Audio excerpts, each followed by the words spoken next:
If you crochet or knit, then I know a secret about you. You have way too many handmade scarves.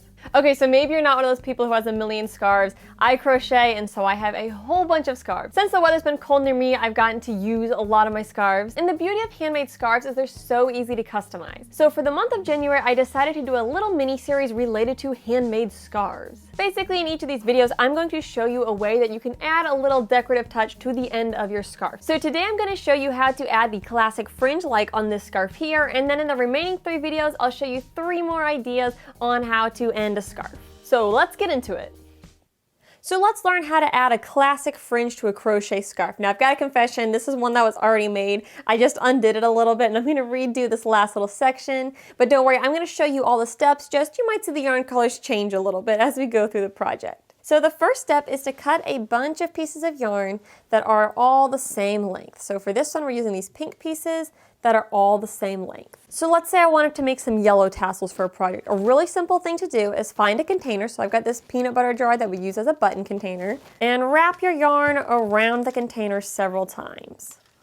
And then slide the loops off the container. And then once we slide it off, we're going to cut our loops.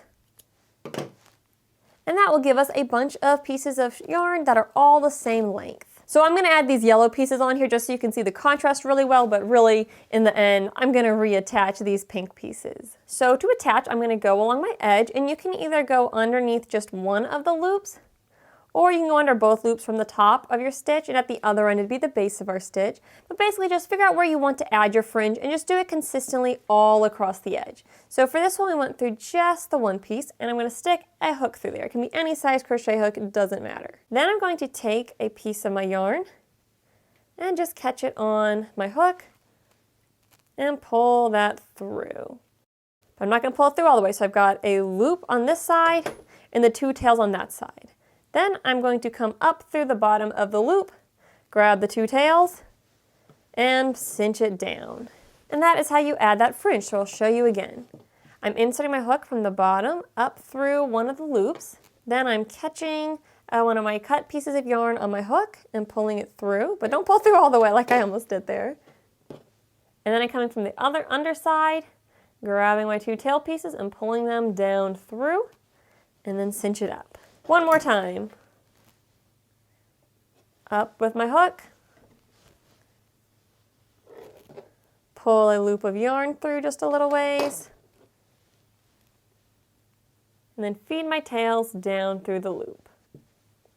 So then once you've gone all along your edge, you can lay your fringe flat and trim them to be the same length.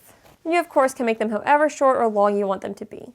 But that is how you add the classic fringe to a crochet scarf. I hope you guys enjoyed this short, sweet video. Make sure you come back next week for another fringe tassel idea for the end of a crochet scarf, and I will have several more this month. But thanks for watching and happy crafting. Okay, just for fun, I thought I would share this with y'all. I always have a hard time figuring out what to do with my hair when I film, but today I settled on the look that is literally how my Animal Crossing character looks. See, this is me. This is my Animal Crossing character. We're basically clones.